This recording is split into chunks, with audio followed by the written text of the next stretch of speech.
740 കോടി രൂപയാണ് കേരളം പിരിച്ചു കൊടുത്തത് സർക്കാരിന്, അല്ലെ? വയനാട്ടിലെ ദുരന്തത്തെ നേരിടാൻ 740 കോടി രൂപ കേരളം പിരിച്ചു കൊടുത്തു. എത്ര കുടുംബങ്ങളാണ് അനാഥമായിരിക്കുന്നത്? നമ്മുടെ കണക്ക് പ്രകാരം 400 കുടുംബങ്ങളാണ് അനാഥമായിരിക്കുന്നത്. എന്ന് പറയുമ്പോൾ ഒരു കുടുംബത്തിന് എത്ര കോടി കൊടുക്കാനുണ്ട്? ഈ സർക്കാരിന്റെ പക്കൽ ഇപ്പോൾ തന്നെ 2 കോടിയോളം കൊടുക്കാനുണ്ടേ. 2 കോടി രൂപ ഒരു കുടുംബത്തിന് നിസാരമായി കൊടുക്കാവുന്ന പൈസ കയ്യിലിരിക്കുമ്പോഴാണ് സ്കൂളിലെ പൈസ അടയ്ക്കാൻ കഴിയുന്നില്ല, ഫുഡ് കൂപ്പൺ കൊടുക്കുന്നില്ല, ദിനബത്ത കൊടുക്കുന്നില്ല. അതേപോലെ തന്നെ ഈ പറയുന്ന അട്ടമലയിൽ താമസിക്കാൻ കഴിയുമെന്നാണ് മത്തായി കമ്മീഷൻ പറയുന്നത്. ഇപ്പൊ അട്ടമലയിലേക്കുള്ള റോഡ് അടക്കം നിങ്ങൾ കണ്ടിട്ടുണ്ടാവും. എങ്ങനെയാണ് അവിടെ ഞങ്ങൾ താമസിക്കേണ്ടത്? ഏത് മാനദണ്ഡത്തിന്റെ പുറത്താണ് ഇവര് അവിടെ താമസിക്കാൻ? അത് താമസം രണ്ടാമത്തെ കാര്യമാണ്.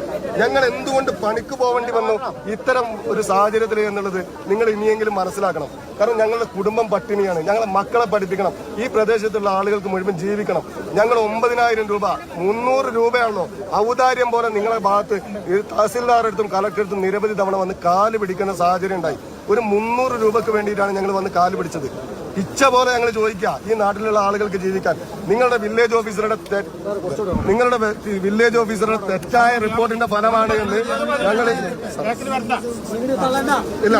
നമ്മൾ നിലവിൽ പാലത്തിന്റെ ഏറ്റവും അവസാനത്തിലെത്തിയിട്ടുണ്ട്. നമ്മൾ പോലീസുമായിട്ട് നന്നായി സഹകരിച്ചിട്ട് തന്നെയാണ് നമ്മൾ നിൽക്കുന്നത്. കാരണം ഞങ്ങൾ ഏതെങ്കിലും വൈകാരികമായ പ്രശ്നമല്ല, ഞങ്ങൾ പട്ടിണിയിലാണ്. ഞങ്ങൾക്ക് വേണ്ടത് ഇവിടെ നിന്ന് തീരുമാനിക്കണം. സർക്കാരിന്റെ ഒരു ഉത്തരവും നിങ്ങൾക്ക് ഈ സമയം വരെ കിട്ടിയിട്ടില്ല. ഇവരുടെ ദിനബത്ത നിർത്തലാക്കാൻ സർക്കാർ ഒരു ഉത്തരവും നിങ്ങൾക്ക് തന്നിട്ടില്ല. ഞങ്ങൾ പറയുന്നത് 10, 11, 12 വാർഡുകളുള്ള മുഴുവൻ കുടുംബങ്ങൾക്കും അടിയന്തരമായി ദിനബത്ത കിട്ടിയേ പറ്റൂ. അത് തീരുമാനിക്കാതെ ഞങ്ങൾ ഒരു ഇഞ്ച് ഇവിടുന്ന് പിന്നോട്ട് പോകും. ഒരു നല്ല ഭരണകൂടം എന്ന് പറയുന്നത് പ്രജകളുടെ പ്രയാസങ്ങളെ നേരിട്ടിറങ്ങി പരിഹരിച്ചു കൊടുക്കുന്ന വിഭാഗമായിരിക്കും. അല്ലാതെ എല്ലാ ആരോപണങ്ങളും കേട്ട് അതൊന്നും മൈൻഡ് ചെയ്യാതെ പ്രജകളുടെ വിഷയങ്ങളിൽ കൂടുതൽ ഗൗരവം കാണാതെ നക്കാപ്പിച്ചൊക്കെ കൊടുത്തിട്ട് വിഷയങ്ങളെ കൈകാര്യം ചെയ്യുന്ന ഗവൺമെൻറ്റൊന്നും അത്ര നല്ല ഗവൺമെൻറ് അല്ല. രാഷ്ട്രീയപരമായിട്ട് വിമർശിക്കാമെന്ന് കരുതല്ലേ.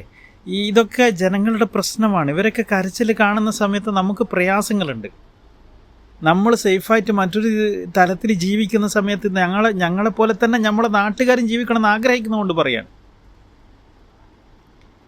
ഒരുപാട് ക്യാഷ് എടുത്ത് ഞങ്ങൾ തന്നതല്ലേ ഗവൺമെൻറ്റിൻ്റെ കൈകളിൽ?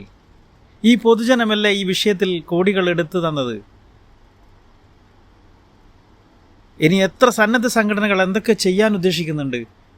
പ്ലീസ് ഒന്ന് കോർഡിനേറ്റ് ചെയ്താൽ ഈ പാവങ്ങളെ നിങ്ങൾക്ക് സുരക്ഷിതമായ ഇടങ്ങളിൽ സുരക്ഷിതമായി ജീവിക്കാൻ അനുവദിക്കാം. നിങ്ങളൊന്ന് ആത്മാർത്ഥമായിട്ട് ഇടപെടണമെന്ന് മാത്രം.